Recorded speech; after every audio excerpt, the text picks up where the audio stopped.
धन्य राधे राधे भैया, सबके धन्यवाद है, सबका आशीर्वाद हो, सबको बहनी दीदी सबको धन्यवाद करती हूँ। हमारो आप एक गीत सुनिए, फुलवास का एक सुने, अच्छा लगेगा तो लाइक कमेंट जरूर करिए भैया, सबको धन्यवाद करती हूँ।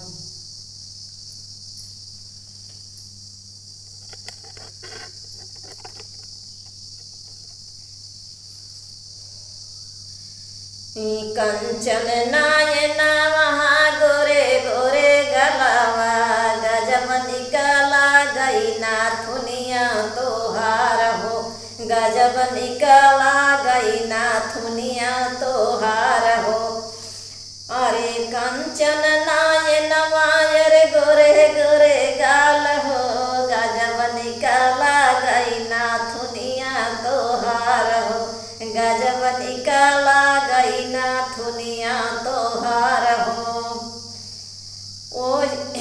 ओहि रे नाथुनिया पे तीन जने लोभे, ओहि रे नाथुनिया पे तीन जने लोभे।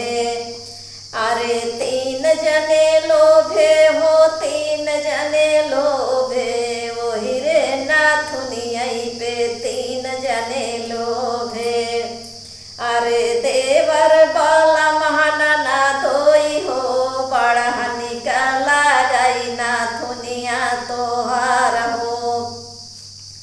अरे देवर बाला महाना धोई हो, बड़ा निकला गई नाथुनिया तोहार हो, बड़ा निकला गई नाथुनिया तोहार हो।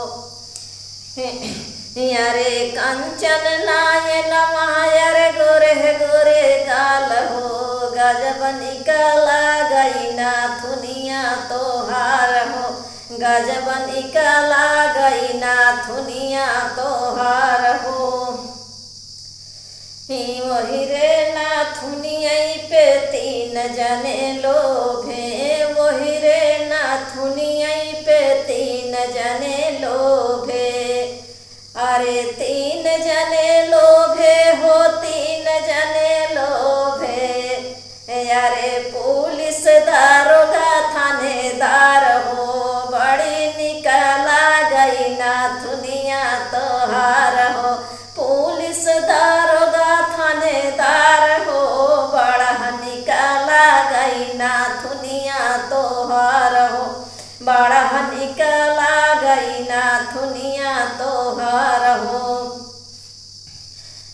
अरे कंचन नायन वहायर गोरे गोरे गाल हो, गजब निकला गई नाथुनिया तोहार हो, गजब निकला गई नाथुनिया तोहार हो। तीन सहरवा में वही रे बिराजे, तीन सहरवा में वही रे बिराजे, वही रे बिराजे हो, वही रे बिराजे। दिल्ली बम्बई गुजरात हो, बड़ा निकला गई नाथुनिया तोहार हो, दिल्ली बम्बई गुजरात हो, बड़ा निकला गई नाथुनिया तोहार हो। हाँ, बड़ा निकला गई नाथुनिया तोहार हो, बड़ा निकला गई नाथुनिया तोहार हो। कंचन